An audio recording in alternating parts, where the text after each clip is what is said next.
ఈ కష్టాలు ఏమున్నాయి, వీళ్ళకి ఏం చేస్తే నిలబడగలుగుతారు, గత ప్రభుత్వాల్లో జరిగినటువంటి ఏంటి, ఇప్పుడు మనం జరిపించాల్సింది ఏంటి అని ప్రతి విషయంలో కూడా పదే పదే మీతో పాటు మేము కూడా చాలా సందర్భాల్లో వస్తే ఈ ప్రభుత్వానికి అనేక సమస్యలు ఉన్నప్పటికీ గౌరవ ముఖ్యమంత్రి గారు రైతానికి ఇచ్చినటువంటి అవకాశాన్ని నేతన్న కూడా ఇవ్వండి, ఎంత కష్టమైనా కావచ్చు, ఆ రకంగా వాళ్ళకి కావాల్సినటువంటి బకాయిలు కావచ్చు, లేదు వాళ్ళ యొక్క వృత్తి నిరాఘాటకంగా 360 రోజులు జరగాలంటే మనం ఏం చేయాలో దానికి ప్రయత్నం చేయండి.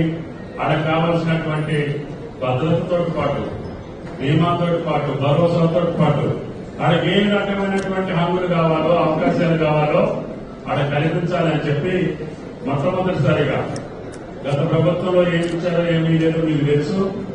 ఈ ఒక్క 2 సంవత్సరాల్లోనే మీకున్నటువంటి బకాయిలతో పాటు 1360 కోట్లు ఈ నేతలకి ప్రభుత్వం మీరు చెప్పిన ప్రతి పథకాన్ని కూడా థ్రిఫ్ట్ కావచ్చు, పొదుపు కావచ్చు, వీటన్నిటిని కూడా కొనసాగిస్తుంది.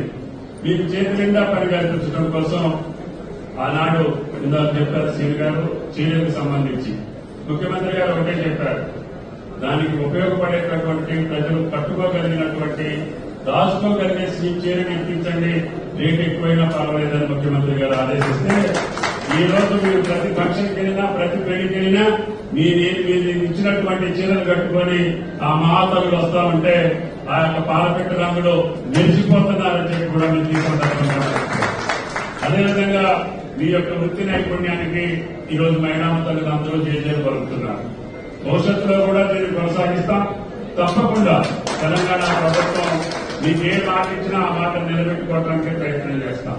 మీ గ్యారంటీ ఎప్పటి నుంచో అడుగుతున్నారు, ఈ యొక్క సిరిసిల్ల జిల్లాకి ఇవ్వాలనంటే వెంటనే ముఖ్యమంత్రి గారికి చెప్పి దాన్ని కూడా ప్రారంభించాం. దానివల్ల కూడా ఈ సంఘాలకు ఉపయోగం జరుగుతుంది. అదేవిధంగా తెలంగాణలో ఉన్నటువంటి నేతల గౌరవానికి తగ్గట్టుగా ఈ శాఖ పరంగా రాష్ట్ర ప్రభుత్వం చేయగలిగిందంతా చేస్తాం. ఇంకా 1-2 సమస్యలు ఉంటే కూడా మీరు ప్రభాకర్, శ్రీను, లక్ష్మణ్ గారి దృష్టికి తీసుకురండి. తప్పకుండా పరిష్కారం చేయించే బాధ్యత ముఖ్యమంత్రి గారు తీసుకుంటామని చెప్పుకోవడానికి ఈ సందర్భంగా మనం చేస్తుంది.